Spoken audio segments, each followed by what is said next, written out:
Hey everybody, this is Dr. Joe Borio with this week's Thought Flash. Rice-A-Roni, the San Francisco treat. It's the only song I can think of that has to do with San Francisco. This is my little trolley car. Dun, dun, dun, dun, dun. You know, we got to promote this thing, man. I got some big names coming in. I got Brad Glowacki, Dr. Matt Hubbard, and, Dr. Brad Glowacki too. And I got Dr. Pete Lombardi. And me, Dr. Joe Borio. We are going to put on a show for you on June 24th, June 25th. It's a Friday, Saturday. It's going to be one of our biggest events. It's right in San Francisco, right at the airport. I'm telling you what, it's going to be easy to get there. It's going to be unbelievable amount of fun. If you want to grow your practice, if you want to see more people, if you want to serve more families, we're moving more into cash. What's the stress of converting people from insurance to cash? How do you make it easy for people to understand the value of what we do? How do you get to run an office that's smooth and efficient, where people enjoy coming in and people understand why they're there, and people understand that it's a dramatic benefit in their health and in the health of their families? That's the only way that people feel as though there's value for them to pay. How do they know what chiropractic is all about? Right here. Learn how to do it. Join our trolley car. This is our trolley car going up the streets of San Francisco. I totally want to say Rice-A-Roni, the San Francisco treat. It's got absolutely nothing to do with Rice-A-Roni, but it's a cute little jingle. What would I say? Chiropassion Consulting, gonna be in San Francisco. So June 24th, June 25th. That is my promo. Made that myself. Probably couldn't tell by the high quality graphics that we have here at Chiropractic Consulting. Okay, that being said, let me put my expensive prop off to the side. Today I wanted to talk about gratitude. Cicero said that gratitude is not only the greatest of all virtues, it is the parent of all others. He said that in 53 BC, so obviously a long time ago. What does that have to do with today's Thought Flash?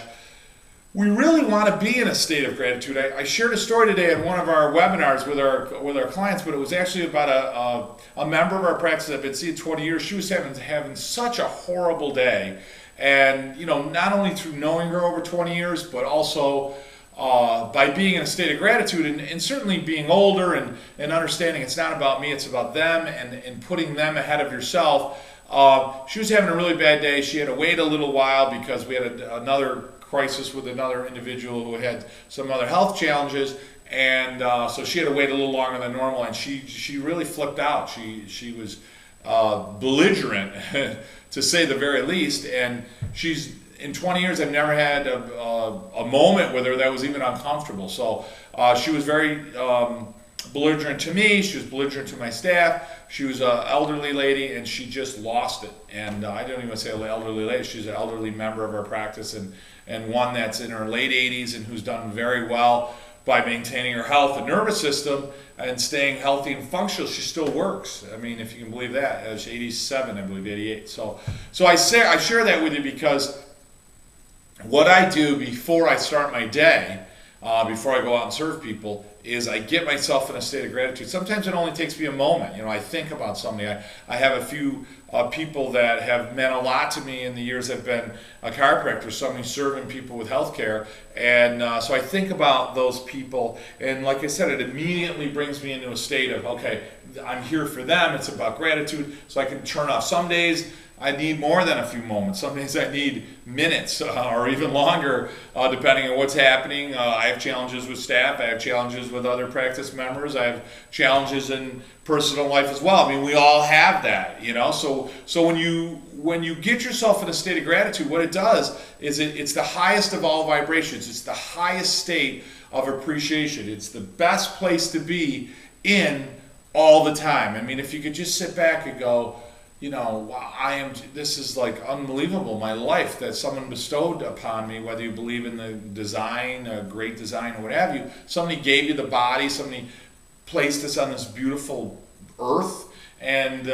we love, and we have children if you're fortunate enough to have children, or certainly have maybe children in other ways, and and you get to experience your life and develop friendships and long-lasting, lifelong-lasting relationships with individuals that come in your life. You have also relationships that maybe people come and go in your life, but certainly it affects you, it changes you as a person, and that's the best place to be. So going back to this I guess experience that I had in my office, is she flipped out and really was out of line.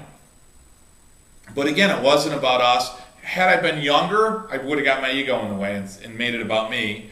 Had I not been in a state of gratitude, I think I would have gotten defensive, challenged her, gotten upset with her, engaged with her in an argument. But I didn't. I always talk about rituals.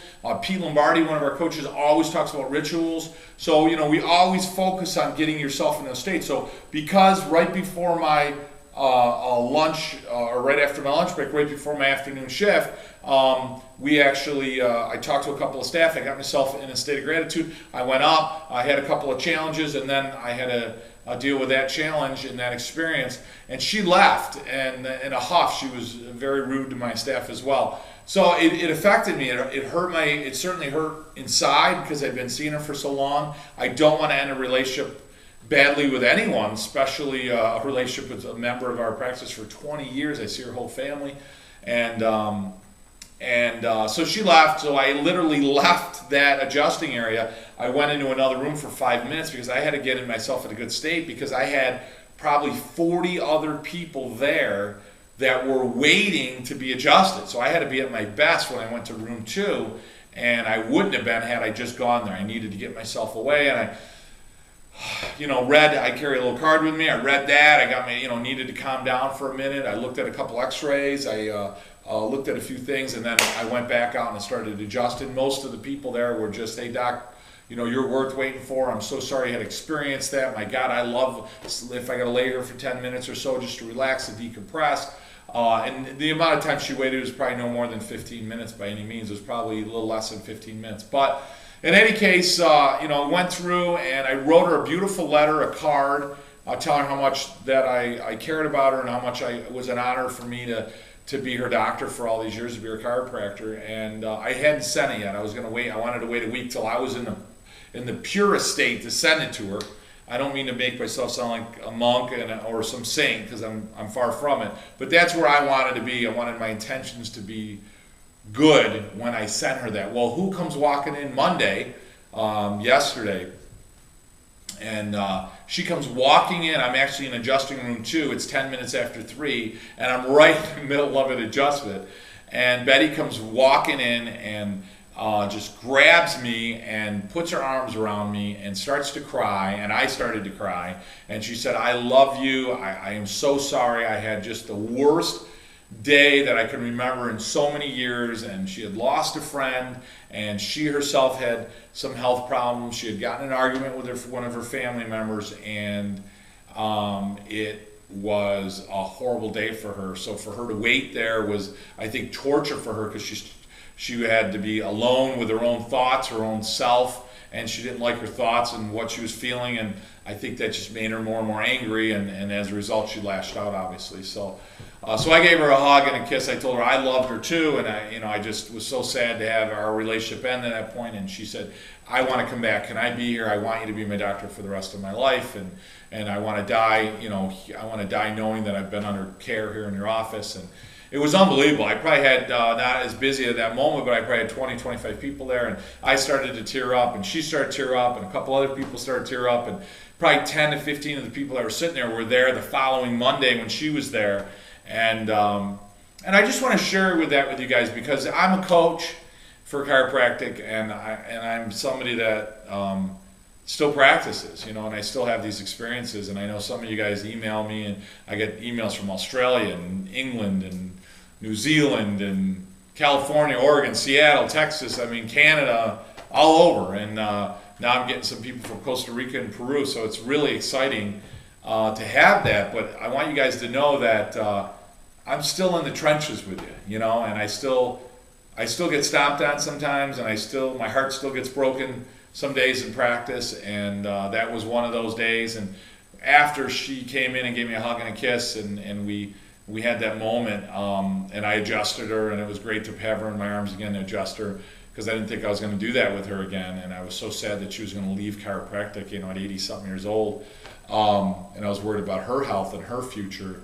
And my day was phenomenal. I mean, you could have done anything at that point, and nothing would have been affected, because that's one of those good moments, one of those good stories. You know, some of us have bad ones that end up badly, and that was a good one that ended up good.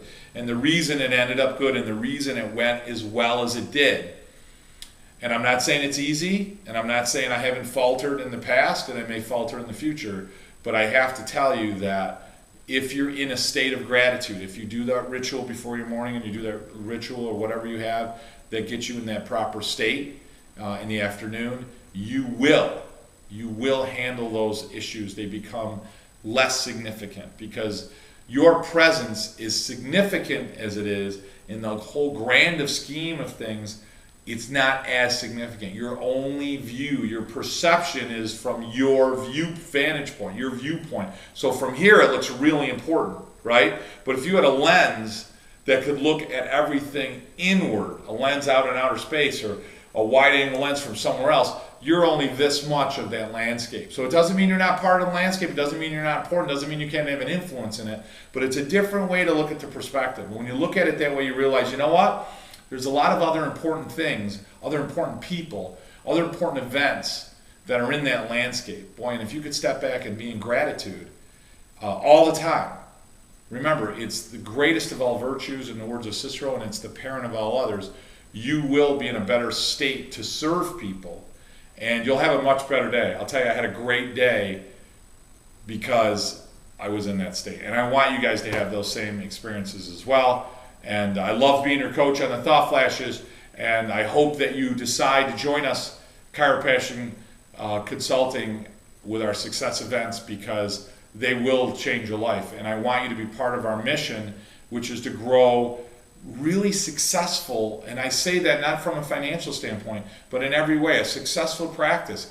The great words of a coach from Marshall, in a clip that I play at a lot of my events, and I'm getting goosebumps just talking about it. He said, the way you play your game today, the way you play the game today is how you will be remembered. Guys, how you practice every day is how you'll be remembered.